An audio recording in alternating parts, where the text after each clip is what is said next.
Essa semana, a CCJ do Senado suspendeu a votação da PEC 110, que é uma das propostas de reforma tributária que estava em discussão no Congresso Nacional.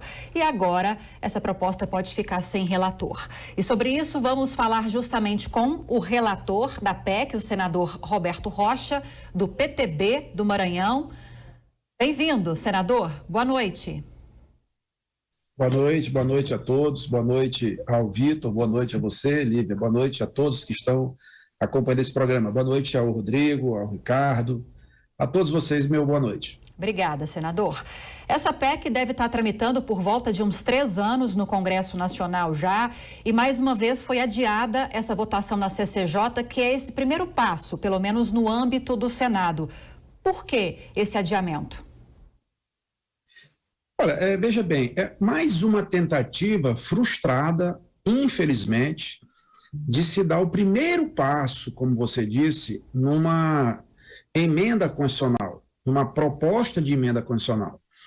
Nós estamos tratando, é preciso a gente deixar isso muito claro desde o princípio, que é uma PEC, proposta de emenda constitucional.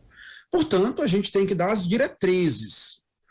A lei complementar, no que diz respeito o IBS e a lei ordinária, elas vão complementar exatamente aquilo que a PEC não deve, não pode fazer, que é, por exemplo, estabelecer alíquotas na PEC. De tal modo que nós tivemos uma sessão extraordinária convocada para o fim de se votar, foi na pauta, o item principal número 1, a PEC 110, que já tem anos sendo debatida só no Senado. Vocês sabem, nós tivemos uma PEC 45 na Câmara, que é do deputado Baleia Rossi, com centenas de horas de audiências públicas, e a PEC 110 no Senado também com centenas de horas de audiências públicas, que foram feitas por mim.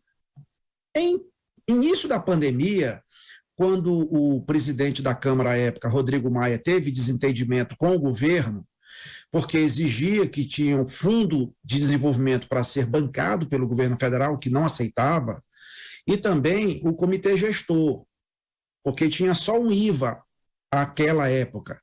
Era um IVA só, Imposto de Valor Agregado, sobre valor agregado, que substituiria o PIS, COFINS, ICMS, ISS e o IPI. O que aconteceu? Para a peteca não cair, nós propomos a criação de uma comissão mista. Essa comissão de senadores e deputados, ela trabalhou em plena pandemia. Eu era o presidente da comissão, o deputado Aguinaldo, relator. Trabalhamos arduamente, fizemos outras dezenas de audiências públicas, limpamos a pauta, convergimos o texto da Câmara, o texto do Senado e construímos um texto único. Esse texto, ele poderia ser iniciado na Câmara ou no Senado, e poderia ser para uma emenda nova, mas só que ia começar todas as audiências públicas novamente. Para não perder tempo, porque o Brasil tem pressa, nós aproveitamos uma PEC já existente, ou era a PEC da Câmara, a 110, ou a PEC 45 do Senado, a 110, e a 45 da Câmara. E naquele momento, eis que aparece outro conflito político, até pior do que o primeiro.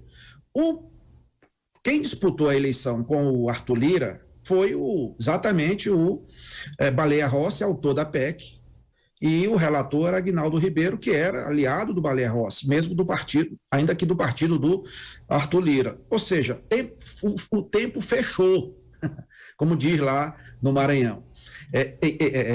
Engatou ali, não tinha jeito.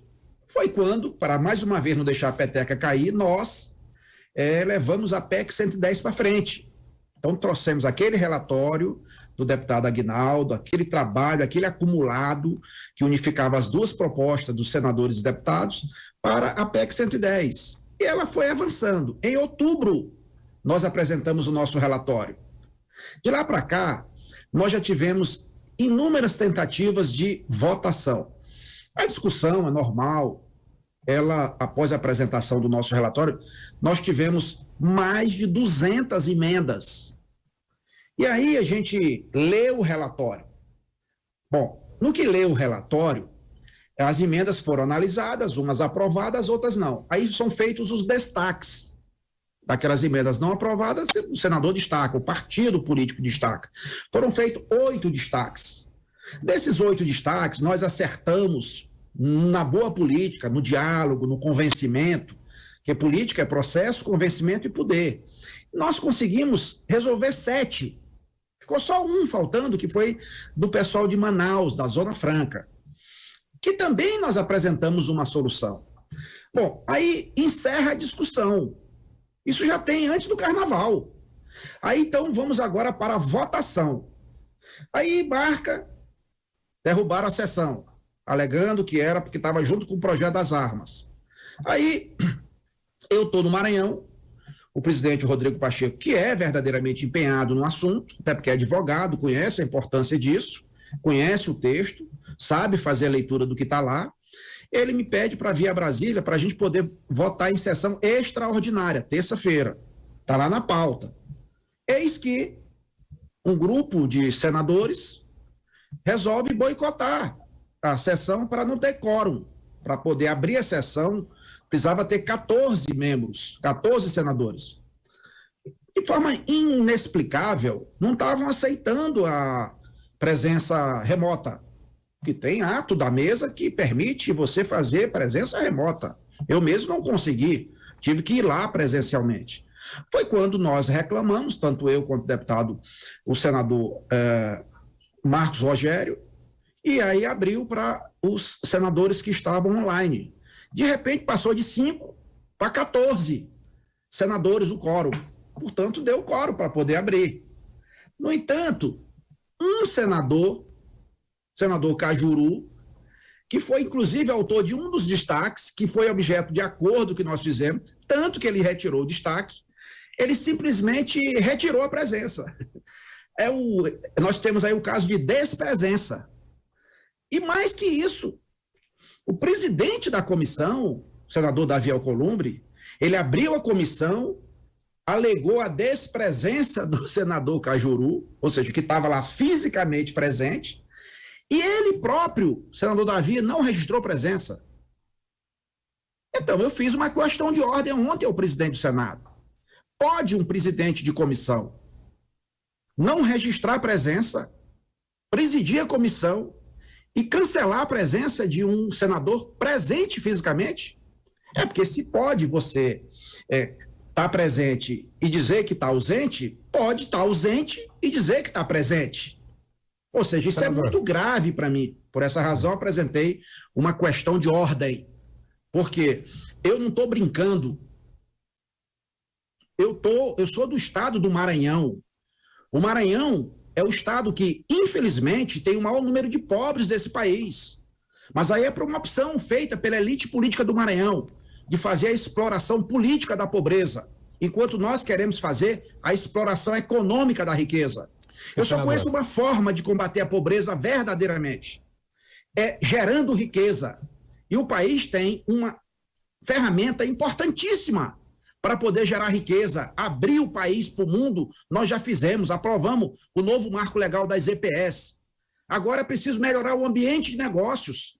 Como é que você vai convencer alguém a trazer seus milhões ou seus bilhões para investir no país em que da Constituição para cá, até 2018, já foram editadas normas tributárias, só normas tributárias, dos 3 entes federativos, mais de 5 milhões e 600 mil normas do governo federal, estadual e municipal. Isso é uma violência, é um pandemônio tributário, um manicômio tributário. É óbvio que você não consegue. Eu recebi, pretende continuar, senador? Eu recebi o diretor da Michelin, da França. A Michelin autorizou fazer uma fábrica de reciclagem de pneus, porque é um problema pneu velho, problema ambiental, inclusive. E eles não fizeram, e foi a orientação fazer no Brasil, mas eles foram fazer lá no Chile. Por quê? Porque o sistema tributário do Brasil não permite. Então, eu acho que a gente tem que fazer escolhas. Escolha é sinônimo de renúncia.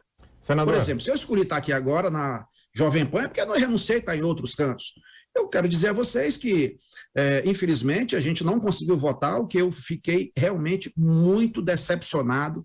Foi o dia que eu mais fiquei decepcionado como senador da República nesses 7 anos e meio. E aí o senhor pretende ainda continuar como relator do projeto? Rapidamente, senador, para a gente fechar. Bom, eu disse que talvez eu não continuasse mais como relator, porque se o problema é comigo, eu saio, entrego a peteca para alguém.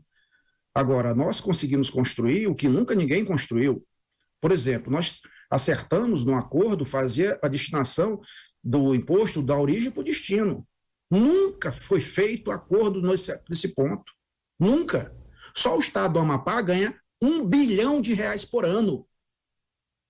E, agora, qual o motivo de não votar? Eu nunca vi maioria fazer obstrução. Quem faz obstrução, instrumento regimental, mas é da minoria. E, no entanto, líderes dos partidos como o MDB, PSD, Podemos, os 3 maiores da casa, fazendo obstrução. Líderes políticos partidários. É um direito, eu reconheço. Mas é preciso dizer qual a razão de não votar. Ou então, vota contra. E se vota contra, apresenta uma proposta melhor. Pois bem, acabamos de ouvir o senador Roberto Rocha, do PTB do Maranhão, que é relator da PEC 110, uma das propostas de reforma tributária que estão tramitando no Congresso. Obrigada, senador, pela entrevista. Boa noite. Eu que agradeço. Um abraço para vocês todos.